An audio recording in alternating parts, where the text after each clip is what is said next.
que agrupa a unos 300 periodistas de todo el país, fuimos convocados al Congreso para que el Senado convirtiera en ley un proyecto que ya había sido aprobado por diputados para que sea una ley para los tres poderes, apareció la senadora Cristina Kirchner y se opuso y le introdujo modificaciones donde, recuerdo, porque me habían citado para que como expositor en mi calidad de periodista, que quería que se extendiera a todas las empresas que recibían subsidio del Estado, y eso fue en realidad, nos dimos cuenta, una trampa para que trabar el proyecto, y Argentina hoy es uno de los pocos países latinoamericanos que no tiene una ley de acceso a la información pública, y hoy en día, después Paulino lo va a comprobar también con su experiencia, por ejemplo, el año pasado pedimos cuánto cobraba Cristina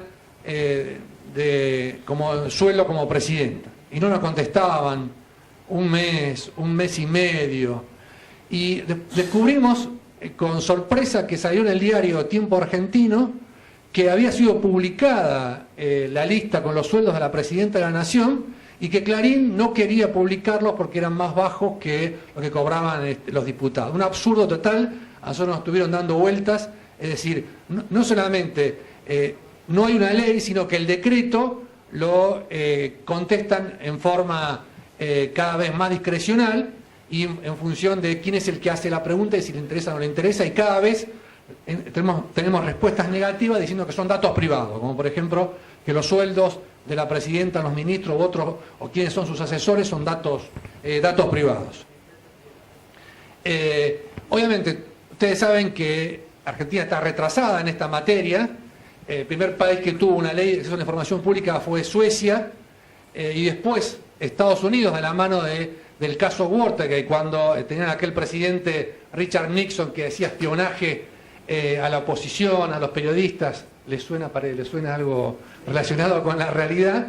Bueno, eso llevó a que desde el diario Washington Post, Woodward y Bernstein hicieran esa famosa investigación del caso Watergate, que llevó a la renuncia de Nixon cuando el Congreso le pidió el juicio político, y ahí empezaron una serie de leyes de transparencia. La primera fue la FOIA, la Freedom Information Act, que es un poco el modelo en que se han inspirado en muchas de las legislaciones de América Latina, y que realmente en Estados Unidos funciona a tal punto que hay un pedido de 2 millones de solicitudes por año de acceso a la información pública de parte de los ciudadanos.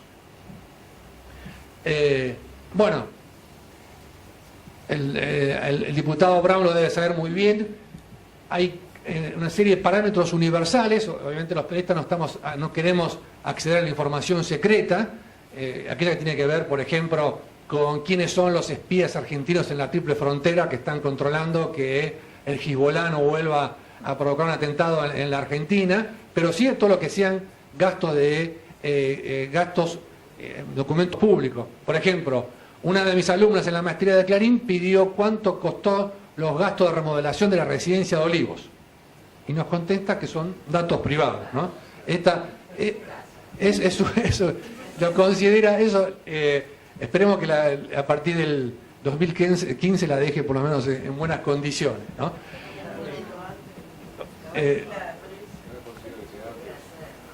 Obviamente no importa quién es el que la reclama, con que se acredite que es un ciudadano, que se comprometan a usar la información para cometer un delito. Esas son las características universales que debe tener una ley, y que sea rápido, obviamente, sobre todo los periodistas. No necesitamos la respuesta dentro de 6 meses, sino con una urgencia distinta a la que la puede necesitar otro, ¿no?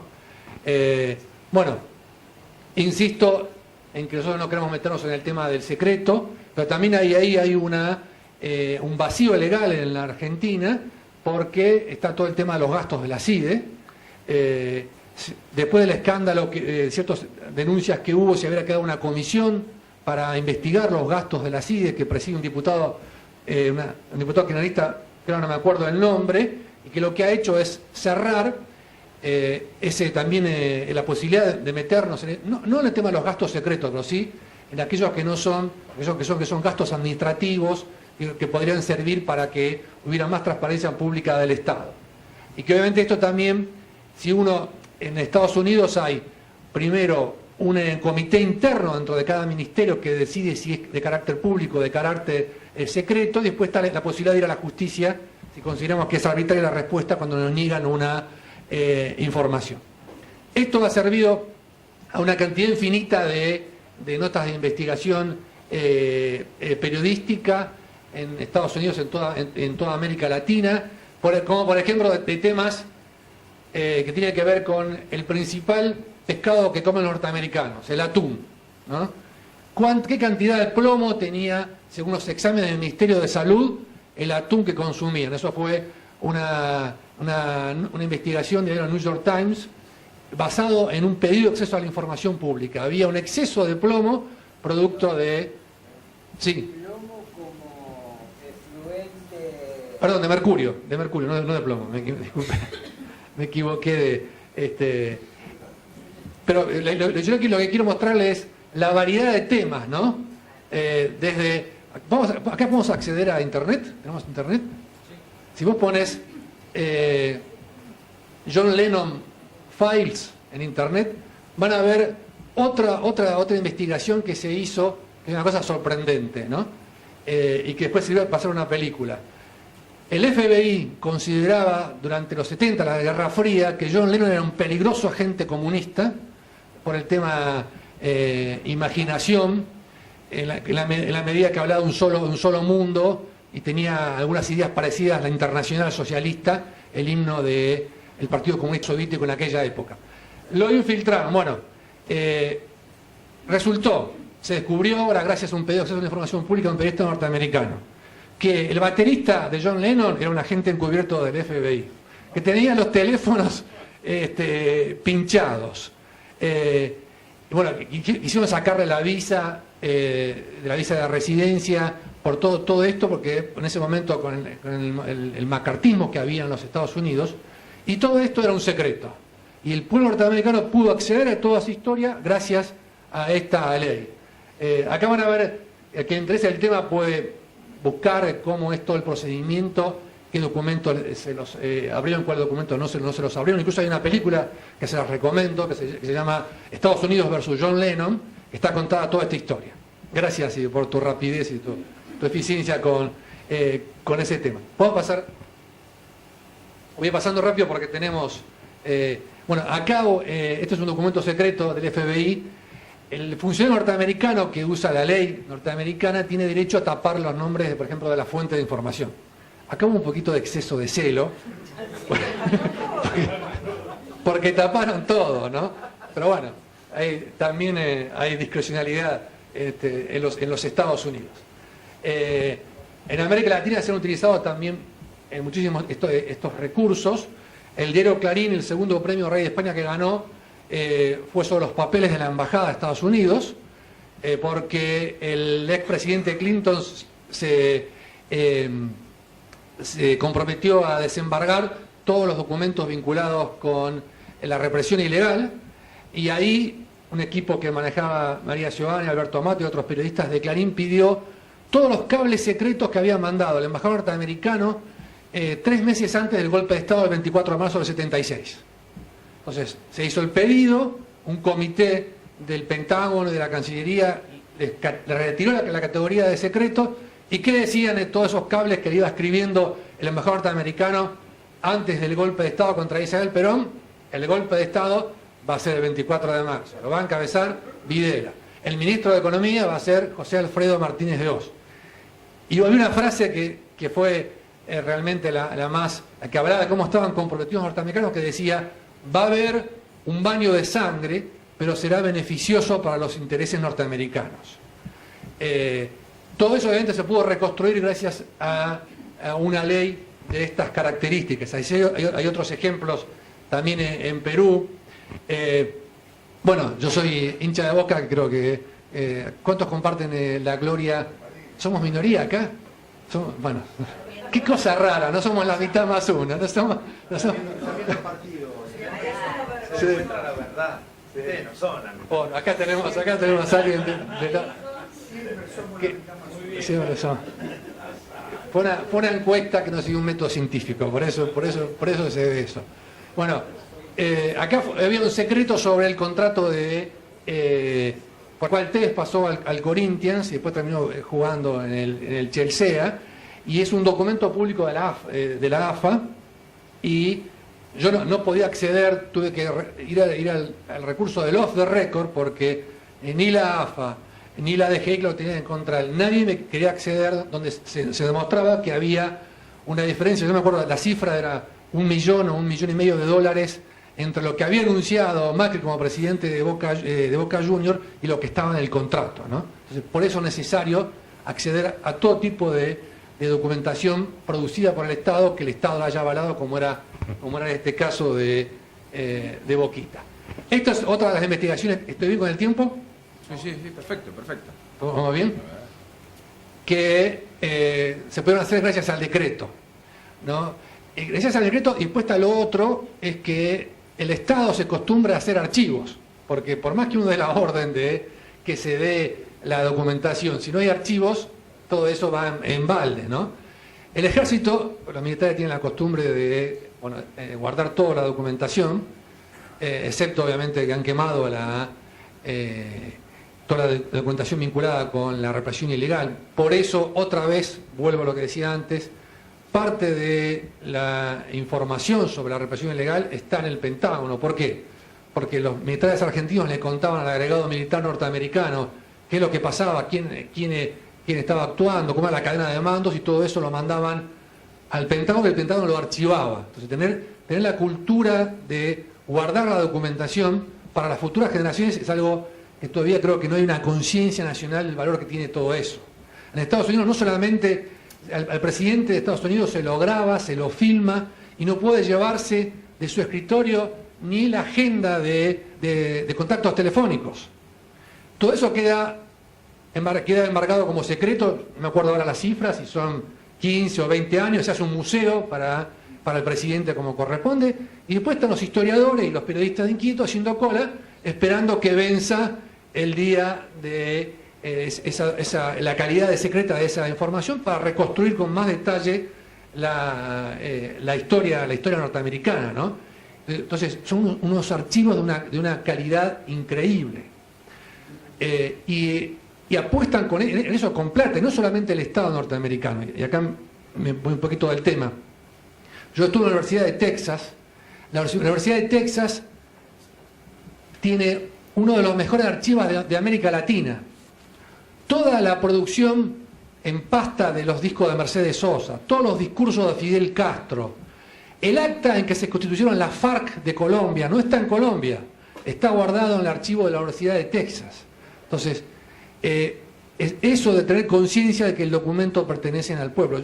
En Clarín hicimos una investigación una vez sobre la guerra de Malvinas, fuimos a pedir a la Cancillería, con el decreto 1172, todos los documentos que había hecho Nicanor Costa Méndez, el canciller de Galtieri. ¿Saben quién lo tiene? La hija. Nicanor Costa Méndez se llevó todo, y la hija lo tiene guardado en la casa y dice que es documentación privada. Entonces nosotros no podemos reconstruir parte de la historia de las Malvinas porque está esto. El funcionario que pasa por el poder se cree que eso le corresponde, y así hay muchos archivos que se venden al extranjero.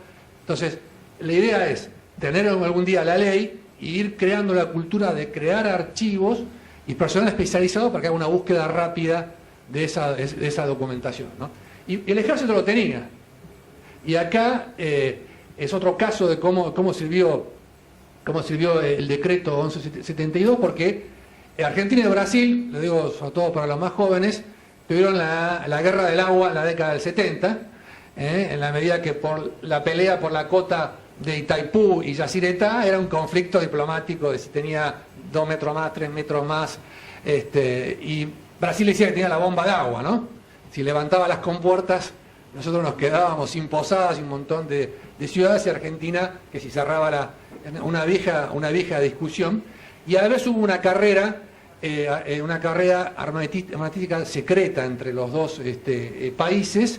Brasil llegó en las minas de Cachimbo, llegó a construir en forma subterránea un lugar para probar una bomba atómica.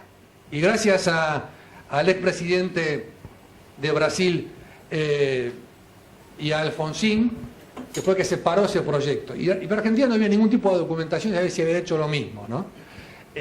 Buscando en el legajo militar de los generales que habían hecho el curso de ingenieros nucleares en Bariloche, en el balsero de Bariloche, yo encontré que habían hecho un proyecto para hacer un laboratorio de plutonio.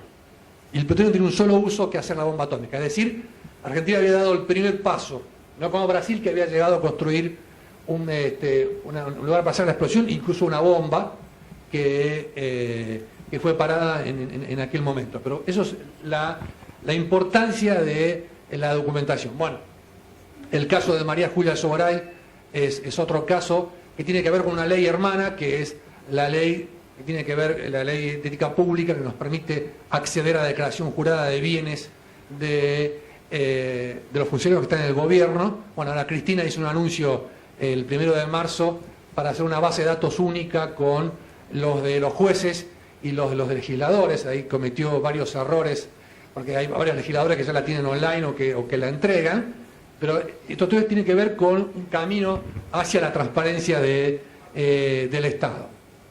El caso del tráfico de armas también, obviamente, yo lo construí en la búsqueda de documentación pública, pero no quiero aprovechar mi tiempo para contar el caso, sino ir a lo que yo considero que es necesario en cuanto, no solo a la ley de acceso a la información pública, sino otras leyes hermanas, que son las que los países más desarrollados ya han sancionado. Bueno, transparencia de financiamiento de los partidos y de las campañas públicas. En Argentina se ha avanzado en esto, se han dado varios pasos, pero todavía hay unas cuentas pendientes. El caso del triple crimen y de Sebastián Forza, el asesinato de Sebastián Forza, habla de la ineficiencia de la justicia en cuanto al financiamiento de la campaña de Cristina en el año 2007. El registro público de audiencias, obviamente, como decía al principio, es una herramienta útil, pero tendría que tenerlo actualizado, ¿no?, con retraso de 2 o 3 años. La regulación del cabildeo. En Estados Unidos, en otros países, los lobistas están registrados.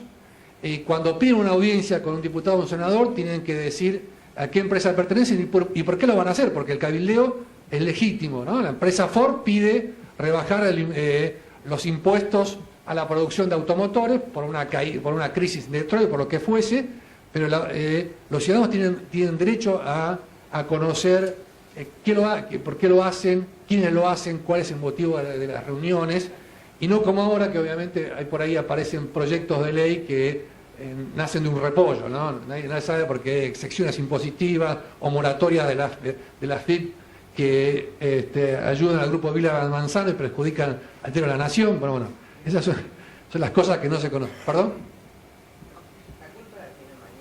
La culpa la tiene Magneto.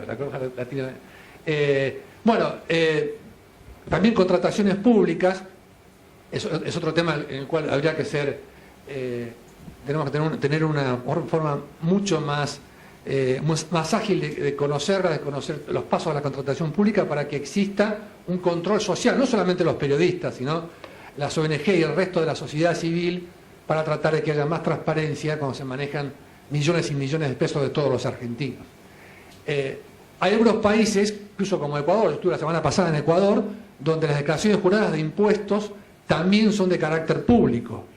Y a mí siempre, yo no termino de sorprenderme nunca con algunos distritos de Estados Unidos, como el distrito de Miami, donde uno puede saber cuánto paga el vecino de al lado de impuestos, por el mismo, cuánto pagó de multas de tránsito, cuánto paga si tiene permisos de caza, si tiene permisos de exportación de armas. Obviamente hay quién es el dueño con el número de patente uno puede saber quién es el dueño de un auto que está mal estacionado en la calle o que ha sido motivo de un robo, de algún otro hecho delincuente, digamos. No es solamente es el acceso a la información pública, sino que ya está todo eso informatizado, y para usarla eso en tiempo real es mucho más rápido la investigación que hacerla como tenemos que hacerlo nosotros ahora, que es ir a la Inspección General de Justicia, pero ahora, después de que descubrimos que Máximo Kirchner se había comprado un departamento en Puerto Madero por $800.000, los periodistas no podemos pedir iría este registro de comercio, que es la Inspección General de Justicia, pues solamente lo pueden hacer los representantes de estudios de abogados o de contadores, y nos ha puesto una restricción a los periodistas tanto en la IGJ como en la Dirección de la Propiedad Inmueble, ¿no? Entonces, mi deseo sería que no solamente poder tener estas leyes, sino cada vez ser el más rápido acceso posible y estar todo esto online para que cualquier ciudadano pueda hacer un control social sobre su dirigente, su intendente, sobre el gobernador o su presidente de la nación. Bueno, muchas gracias por escucharme.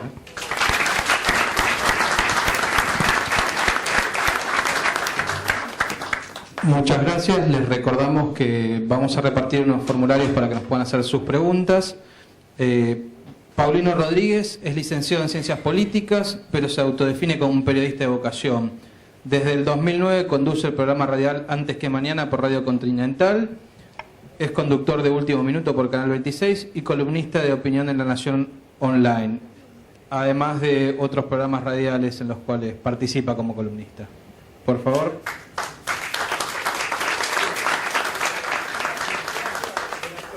Bueno, muchas gracias. Sí, faltó decir que soy de Las Flores también, es cierto, como algunos colegas acá. Y hemos cumplido años ayer, así que estamos un poquito agrandados, no como la selección que finalmente empató, digo, por si alguno no tenía el dato, 1-1. Se rescató un punto, digamos, dirán los diarios mañana.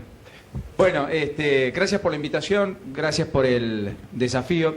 Nos ha ilustrado sobradamente, Daniel, sobre la legislación, incluso la legislación comparada.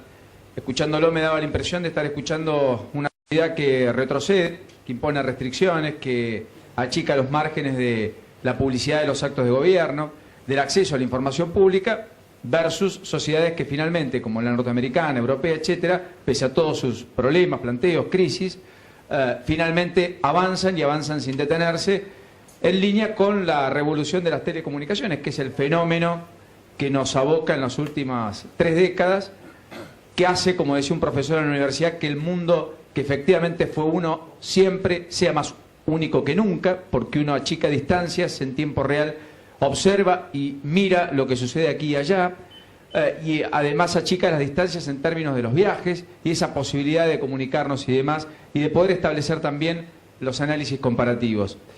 Y es una pena porque el retroceso ha sido muy manifiesto en los últimos 15 años, y tiene que ver, creo, con una lógica donde finalmente se oculta o se privilegia ocultar en desmedro del comunicar o transparentar.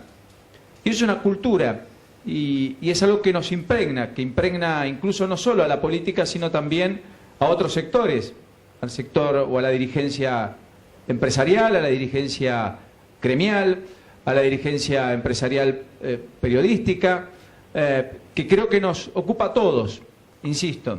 Es un planteo que me parece que nos debemos hacer cargo como sociedad. Algo nos está pasando, que frente a determinadas circunstancias no se reacciona, no es importante, o en su defecto no es preocupante, simplemente es casi anecdótico, compone una preocupación importante de muchos foros, agradezco que sea otro de los que se ocupa y preocupa por esta cuestión, pero no está como dato saliente frente a las preocupaciones de la sociedad. Parece que podemos vivir muy bien sin determinadas cosas, parece que la institucionalidad es un problema de legos, o en definitiva de abogados, o un problema de los acomodados. Parece que la transparencia o el acceso a la información pública es un planteo de los periodistas y que deben resolver los periodistas, y no es un planteo de la sociedad, etcétera, etcétera.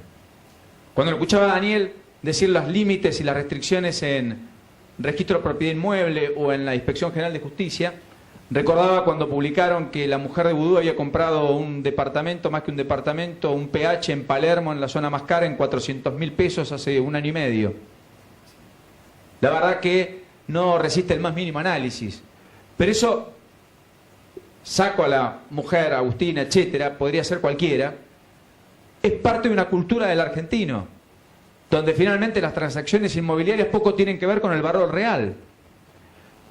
Cuando sucede lo que sucede respecto a la compra de Máximo Kirchner de Puerto Madero, o la fortuna personal del matrimonio presidencial, cuya única respuesta que se conoce respecto a cómo se consolidó fue por haber sido una abogada exitosa y no se le conoce registro de esa abogacía tan exitosa, dato muy curioso, Finalmente, no se puede acceder, no se puede hurgar, y no se puede hurgar ni siquiera se puede hurgar a por qué se eximió aquella investigación en ciernes y se cerró la causa en 48 horas por parte de Ollarvide en un diciembre del 2009 respecto a el patrimonio del expresidente Néstor Kirchner, que tenía inconsistencias manifiestas, como por ejemplo que un señor le pagaba de alquiler en el hotel, que le es propio, un precio superior a tener alquiladas al precio de lista todas las habitaciones del hotel los 365 días del año.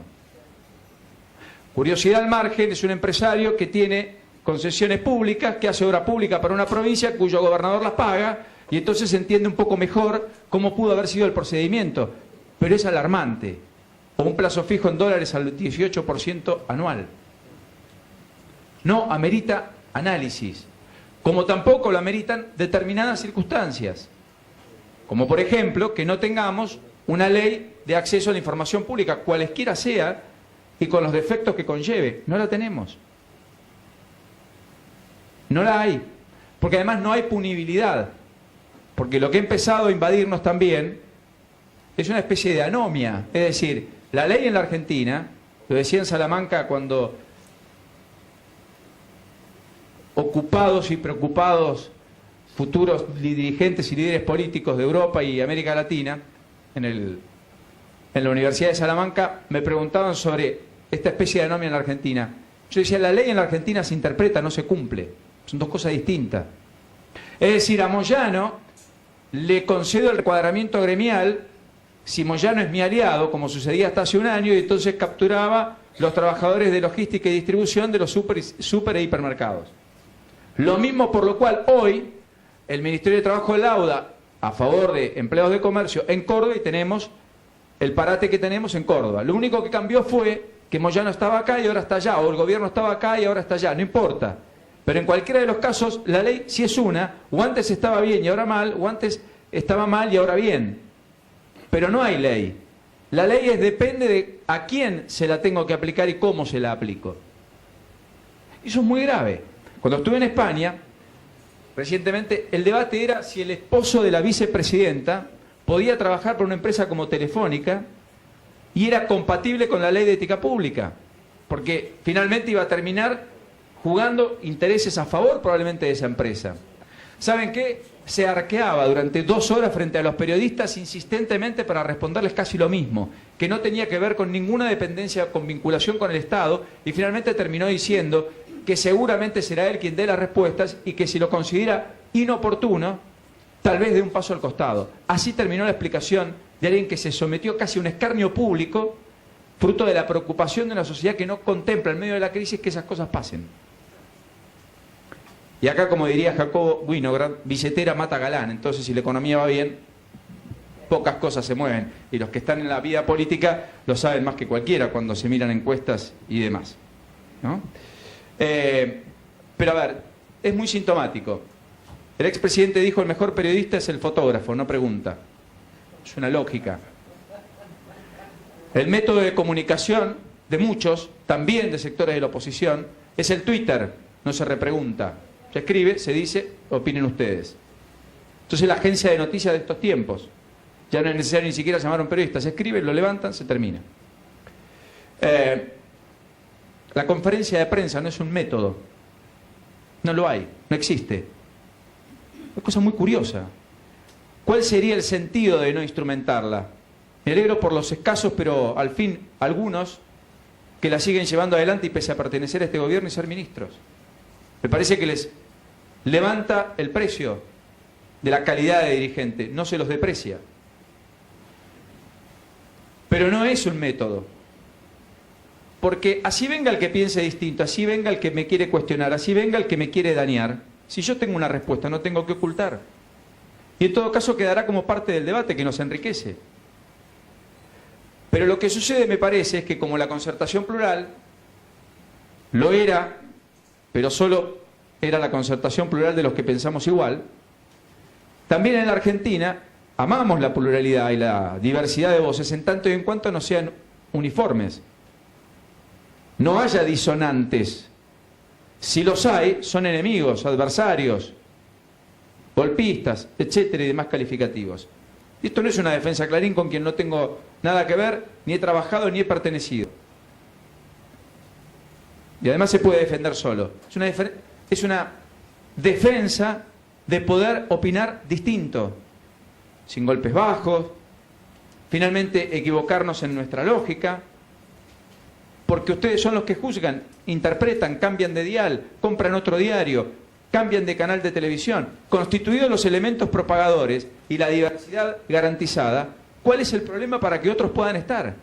Que se tiene que ir hasta tan lejos con la pasividad empresaria que algún día deberán explicar, de que un tipo diga no se publicite más y entonces vaciamos de contenido, ya que no pudimos con la ley de medios, la justicia veremos cuándo lo termina, empezamos a vaciar de contenido económico a los medios para que no sobrevivan, no subsistan. Alguien en la radio ayer me preguntaba, bueno, pero ese mismo criterio se podría aplicar a los medios afines al gobierno. Sí, la diferencia es que ellos son solventados por el Estado, porque tampoco hay una ley siquiera de transparencia que amerite cuál es la pauta oficial. Y hay planteos hasta judiciales a los cuales ha tenido que recurrir, qué sé yo, Fontevecchia, sin ir más lejos, que tuvo un fallo a favor. Porque la verdad que está en todas las de la ley que un privado, Juan, con su plata haga lo que quiera, no el Estado. Salvo que se considere como Luis XIV l'état c'est moi, es decir, que el Estado soy yo. Entonces las reformas de Olivo son mías, no de todos. No, son de todos. Porque hay alguien que transitoriamente ocupa un lugar que es el de mayor prestigio de la nación, que muy bien ganado lo tiene porque electoralmente se ha convalidado por una mayoría genuina, pero que algún día dejará de serlo y que debe darle y rendirle cuentas a quienes allí lo colocaron como todo funcionario público, todo servidor público. No es curioso lo que Francisco dijo cuando tenía justamente a delegaciones oficiales, entre ellas componentes de la política. Cuando le dijo que era servicio público, servicio público. Esto de remarcar el servicio público, me parece que en definitiva están haciendo favores. No, favores no. Se postularon, quieren serlo, diputados, senadores, defensor del pueblo, presidenta o lo que sea. Y nosotros como periodistas, servicio público, informar. Rompernos el arma, buscar las voces suficientes para encontrar lo mejor de nosotros al respecto de una información. Las fuentes que requieran la precisión informativa, la rigurosidad que nos debe conducir. Por supuesto que hay elementos buenos y malos como en todo, en todos los hábitos y en todos los ambientes. Pero como consideraciones finales les diría, para no aburrirlos, que ustedes ya lo saben, no estamos progresando, estamos retrocediendo y eso es preocupante. Y lo hemos hecho cuando hemos tenido algunas otras preocupaciones que en teoría fuimos dejándola de lado, porque hemos tenido una década ganada en materia de crecimiento. Los indicadores validarán para los libros de historia que nunca antes la Argentina tuvo un ciclo de 9 años de crecimientos consecutivos, porque finalmente hemos salido del ostracismo, del quinto subsuelo de algún ministro de Economía del 2001-2002, se supone, porque se supone que finalmente hemos logrado escolarizar, hemos logrado introducir en el sistema público a más gente, hemos logrado la accesibilidad a fondos por parte de los mayores, con casi la universalización de jubilaciones, pensiones y otros programas. Si todo eso ha sucedido, y está en el haber o no, no lo discuto, sí tengo claro que respecto a la profesión, al periodismo, al acceso a la información pública y a la transparencia de los actos de gobierno hemos retrocedido. Hoy online, como decía Daniel, se pueden pagar los impuestos, se pueden hacer un montón de operaciones y las municipalidades se dicen están abiertas 24 horas. Bueno, hoy online no tenemos información básica y elemental. Todo aquello que sirve al contribuyente para pagar es bienvenido. Cual servicio se pida ya es más limitado. Y en particular, la información escasea. Es un bien, en lugar de ser el fútbol para todos,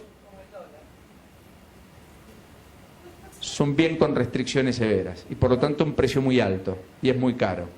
Y debería ser al revés.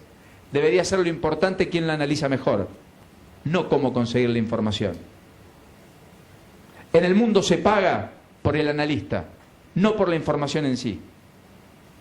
Muchos empresarios dicen, yo no quiero ser primero ni tener la primicia, quiero ser segundo, pero con más criterio. Total, todo trasciende tan rápido que en simultáneo casi se conoce hoy la primicia.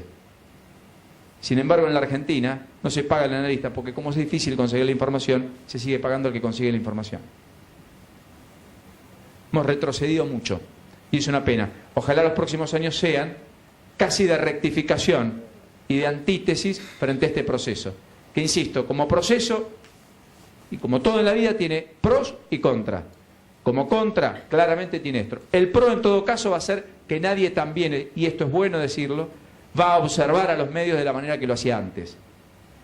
Y enhorabuena, en esa discusión, la verdad, no estoy en desacuerdo.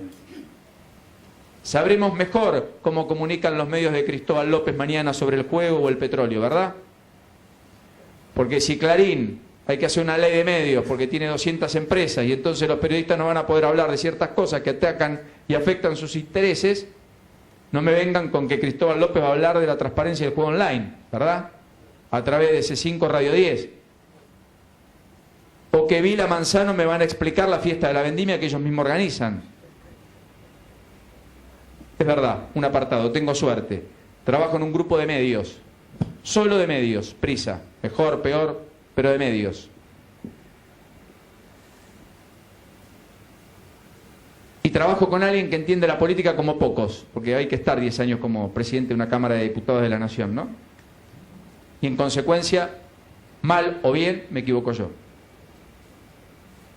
Y a muchos nos pasa, pero no a todos, y me preocupa. Piensen como yo, piensen en sentido estrictamente opuesto. En definitiva, sean buenos o sean malos, no importa.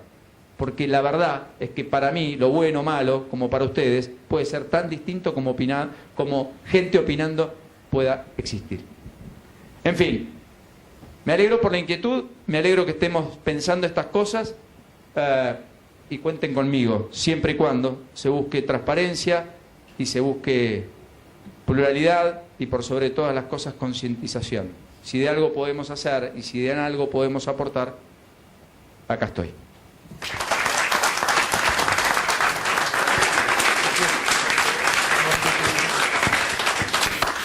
Bueno, en primer lugar les agradezco a los dos por esta conferencia. Les vamos a hacer algunas preguntas, no han puesto en particular a quién, así que quien decida tomar la posta puede responder. ¿Han hecho algo en el Congreso en relación a la suspensión de la pauta? Con respecto a la suspensión de la pauta en medios, ¿los medios irán a la justicia? Bueno, primero, así vos descansas un poquito, que venís de... Yo sé que se presentaron muchos proyectos de ley en cuanto a lo que decía recién Paulino de que exista una ley de regulación de la publicidad del Estado. Es decir, que se sepa con qué criterio el funcionario que está en la Secretaría de Medios de la Nación distribuye la publicidad.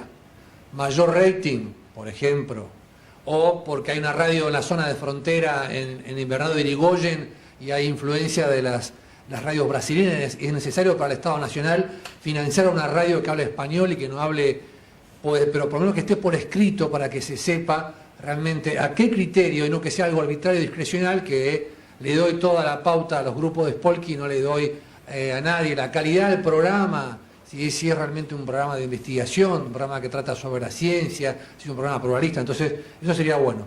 Y como recién decía Paulino, el diario Perfil, el grupo de Perfil, fue a la Corte Suprema de Justicia por haber sido discriminado y no se les ha otorgado publicidad oficial durante todos estos años, hasta que la Corte le dio la razón. Y ustedes recordarán, el año pasado sacaron un aviso de la Secretaría de Medios que le tomaba el pelo a Fontevecchia, y otra vez le han recortado la publicidad oficial y otra vez Fontevecchia ha ido a la Corte para que se haga efectivo ese fallo donde no se puede discriminar en el tema de los recursos del Estado. Y esto es un tema sensible, no tanto para Clarín y La Nación, que, como bien recién, la publicidad del Estado siempre fue el 5 o el 6% de la masa publicitaria. El cepo publicitario que ha hecho Guillermo Moreno, con una orden verbal a los supermercadistas y a las cadenas electrodomésticas, es una cosa gravísima porque es el 30% de la masa publicitaria de Clarín y de La Nación.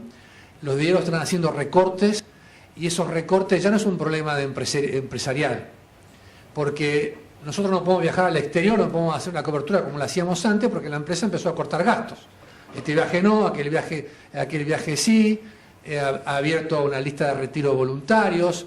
Eso ha sido, por primera vez, como bien decía Pablo, le falló la ley de medios, le falló el tema de la justicia, el 7D y demás, entonces ahora esto ha sido una cosa realmente grave. El problema es que no pueden ir a la justicia los dueños de Clarín o de La Nación del Perfil porque no hay nada escrito. Es decir, sí. El empresario al que le prohíben que haga publicidad no sale a la luz y decir yo quiero hacer publicidad. Por miedo, ¿no? Solamente yo sé dos cosas sobre este tema. Una, los gerentes locales de Walmart o de Carrefour quieren un balance para mandarlo a sus casas matrices. Y usted vaya a hablar de libertad de expresión, no les importa. Por eso ahora las empresas están yendo a las casas matrices, el Comité de Protección de Periodistas de Nueva York y asociaciones internacionales están tomando el tema, porque ya no es un problema de Manieto o un problema de Bartolomé Mitre, es un problema nuestro que nosotros vamos a quedar con una fuente de trabajo disminuida, y aparte las redacciones son un foco de cultura. Digamos, tener un equipo de gente trabajando que pueda, desde como teníamos el alemán Goetling o Susana Bió, es un lujo tener en una redacción a alguien que pueda hacer eso. Entonces, en la medida que se destruyen las redacciones, pierde calidad la democracia, ¿no? Redacciones de cualquier tipo, sean redacciones, porque hay buenas redacciones en medio del Estado, en medios cooperativos o en medios privados, ¿no? Pero esto por eso está afectando ya. Sí. La gente que no protesta porque no le dejan hacer publicidad está actuando en contra de sí mismo, porque a la larga ahora van a tener una oportunidad. En la Cámara de Diputados van a hacer el 8 de reunión, van a convocar a todos y a las casas matrices le van a decir cómo movilizar. Eso va a ser muy importante. Pero el problema es también que, no sé si Paulino, que el tema de la libertad de expresión, el acceso es una cosa abstracta, ¿no? Es decir, no es lo mismo pelear contra la trata de blancas y todo lo demás, porque bueno, la gente no lo ve como un tema concreto, pero sin embargo, como dice Paulino, estamos retrocediendo y cuando hay la calidad de la información es menor, obviamente el ciudadano tiene menos datos para decidir a quién votar y cómo actuar. Sí, yo creo que es más grave lo que el empresario concede que lo que Moreno hace. Y eso hay que ser taxativo, pero digo, hay que tomar dimensión de dónde estamos, porque el empresario cree que por miedo a un interés, a que el negocio sea distinto o diferente, entonces no lo hace. Esto es Bertolt Brecht. En algún momento tocan la puerta mía, después de que vi que miedo, favores recibidos, la Gestapo de la AFIP. Yo quiero nombrar, disculpa, en el caso de Supermercado Joto está claro, Joto lo enfrenta en el principio a Kirchner y después lo deja de enfrentar. Hace bastante tiempo investigó una discusión con Sí, sí. y se transforma en un aliado. Coto, yo te conozco, le dijo ni idea, ¿no? Paulino, hay un concepto de administración y de manejo empresario reciente, que es el tema de la responsabilidad social empresaria, donde todas las empresas y sus dirigentes se llenan la boca hablando de este concepto, que implica el compromiso de la empresa en la sociedad y en el medio en el que se mueve. Y acá vos tenés empresas que hablan de esto y no salen a plantear este aspecto que es una violación flagrante del concepto de responsabilidad. Les pido por favor que porque tenemos muy poco tiempo y así le sacamos el jugo a nuestros expositores. Sí, discúlpenme. Una cosita más. También hubo un fallo a favor del diario Río Negro en la discusión con la provincia de Río Negro, ¿no? Ahí se jugaba una interna radical entre los dueños del diario y Miguel Sáenz en su momento. También llevó a una restricción y un cepo muy grave. Y finalmente el Superior Tribunal de Justicia falló en el mismo sentido que se había fallado en el caso del diario Perfil. La diferencia fue que el gobierno de la provincia actuó no al estilo del gobierno nacional, sino que finalmente tomó nota y empezó a cursar la publicidad y por lo tanto se terminó el planteo con la familia Ranieri. insisto, más allá de que fue una cuestión casi doméstica, una interna radical, lo cierto es que después de que la justicia falló, se obró. Lo grave es que aquí, después de que la justicia falló, se sigue violando y no pasa nada.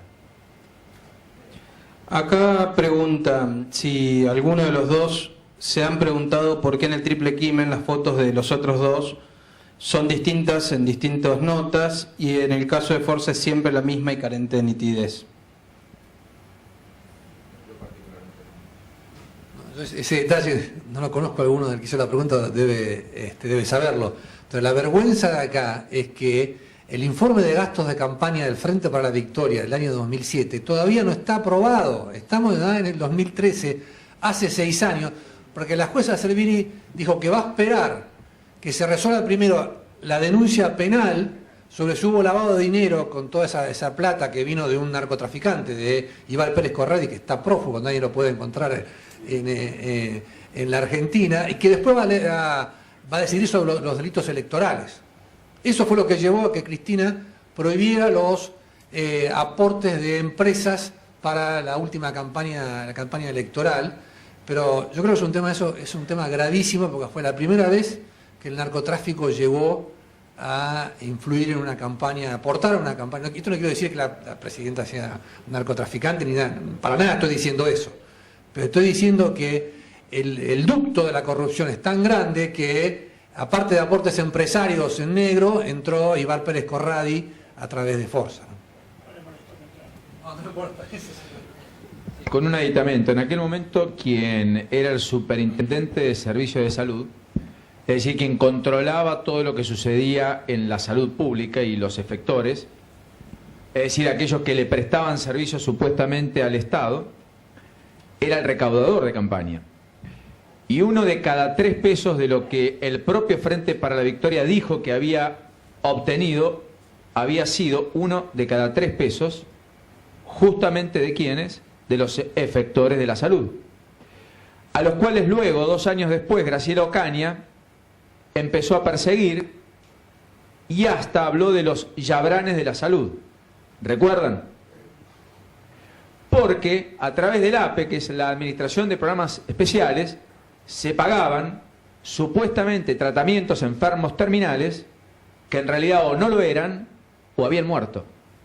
Y eso lo validaba el Estado. Entonces había un cómplice entre quien pagaba, el laboratorio, y así es como Vina, Forza y Ferrón tenían, o curiosidad, laboratorios o farmacias. Capaccioli era, efectivamente, el titular. No estoy diciendo nada más que no sea descriptivo. Por eso está la investigación abierta y porque además apareció gente diciendo, mire señor, yo hice estos aportes a la campaña, pero la plata no era mía. Esa causa no está cerrada, pasaron 6 años. ¿Quién será el nuevo? La última pregunta dice, para tener transparencia e información pública primero, ¿no hace falta construir el Estado argentino, es decir, separar el gobierno del Estado? Bueno, es una definición de política pura, digamos. Esto es si Canal 7 tiene que ser la BBC o la televisión pública con 678. Es la misma confusión general, digamos. Esta lógica de me pertenece lo que ocupo, transitoriamente lo convierto en permanente, no entiendo que hay un día después y que estoy de paso, lleva a estas complicaciones, digamos. Cuando uno al Estado lo pega al gobierno, la política lo discutió hace siglos y ya lo resolvió. Terminó con el Estado soy yo de Luis XIV, vino la Revolución, vino la República, vino el concepto de división de poderes, vino Montesquieu, apareció Locke, apareció Rousseau, apareció el contrato social, apareció todo en el mundo. Somos nosotros los que estamos efectivamente haciendo disquisiciones que son ya perimidas en cualquier ámbito. O sea, el gobierno es el gobierno. El Estado somos todos nosotros. El gobierno nos abarca y nos cobija a todos. Pero no es lo mismo. Esta confusión, y eso es parte de la reestructuración que tenemos que hacer, sin dudas. sería trazar políticas de Estado. Digo, ¿a quién se le ocurriría que la Cancillería brasileña obre en virtud y en consecuencia del presidente de turno? Hay una conducta que es en Estados Unidos, en Francia, en Alemania. Estuve en España, pregunté, ¿cuántos años hacen que han cambiado la política exterior? No, la política exterior es una. Pero no hay virajes en los 10 temas centrales, no hubo algo revolucionario. Acá explicamos un memorándum con Irán por Twitter.